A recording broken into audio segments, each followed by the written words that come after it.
Virgil von ডাইকের কথা আমরা একটু অফেরে আলোচনা করছিলাম, আলোচনা করতে করতে এলো যে লিভারপুলের এই ডাচ ডিফেন্ডার তিনি অবশ্যই এই ক্যাপ্টেন দলটার এবং 25-26 মৌসুমে ক্লাবে 55, জাতীয় দল 11, সব মিলিয়ে 66তম ম্যাচ খেলতে নেমেছিলেন রাতে। এবং শুধু তাই নয়, এই 66টি ম্যাচের প্রতিটিতে তিনি শুরুর একাদশেই কিন্তু ছিলেন। ইউরোপের শীর্ষ 5 লিগে খেলা ফুটবলারদের মধ্যে চলতি মৌসুমে এটাই সবচেয়ে বেশি ম্যাচ খেলার রেকর্ড। ভদ্রলোকের ছবিটা আমরা দেখবো এবং তিনি একটা গোলও করে দিয়েছেন।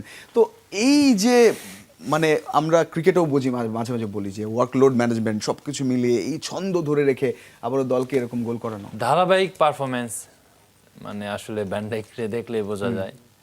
মানে আপনার ধরেন লিগ জেতা বা না জেতা এটা একটু টোটাল পারফরমেন্সের উপরে বেচ করে, টোটাল টিমের উপরে বেচ করে।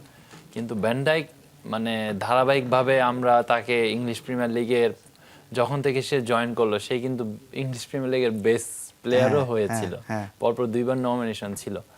সো আসলে তার কাছ থেকে আমরা লিভারপুলেও গোল দেখি এবং ডিফিকাল্ট সময় যখন জাপানের সাথে গোল হচ্ছিল না, সে সেট পিসে গেল, একটা ক্রস আসলো, জাস্ট খালি গোল, বলটা নামাই দিল, গোল হয়ে গেল। আসলে তার কাছ থেকে আসলে অনেক কিছু শেখার আছে অ্যাজ এ ডিফেন্ডার। আমি ডিফেন্ডার হিসাবে সে বল কখন স্টপ করতে হবে, স্পেশালি বিল্ড আপ প্লেতে, কখন সে ফাস্ট ডেলিভারি করতে হবে, কখন কোথায় বলটা পাস দিতে হবে এবং কখন সে লং পাস দিবে, এগুলো জিনিস আসলে তার কাছ থেকে অনেক কিছু শেখার আছে।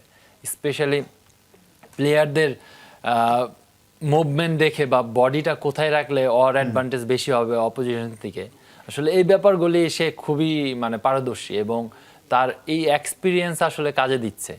সে আপনি যেটা বলেন 60টা ম্যাচ খেলা একটা সিজনে, মানে এটা হিউজ, আরো বেশি। মানে এটা আসলে কিন্তু ফিজিক্যাল যে চ্যালেঞ্জগুলো থাকে, ফিটনেসের যে মানে অনেক বেশি ডিসিপ্লিন, নিশ্চয়ই ডিসিপ্লিন। আপনি কালকে হয়তো বা দেখছেন, অবশ্যই বুঝছেন যে তার সাথে যারাই বাড়ি খাচ্ছে উড়ে টুড়ে যাচ্ছে।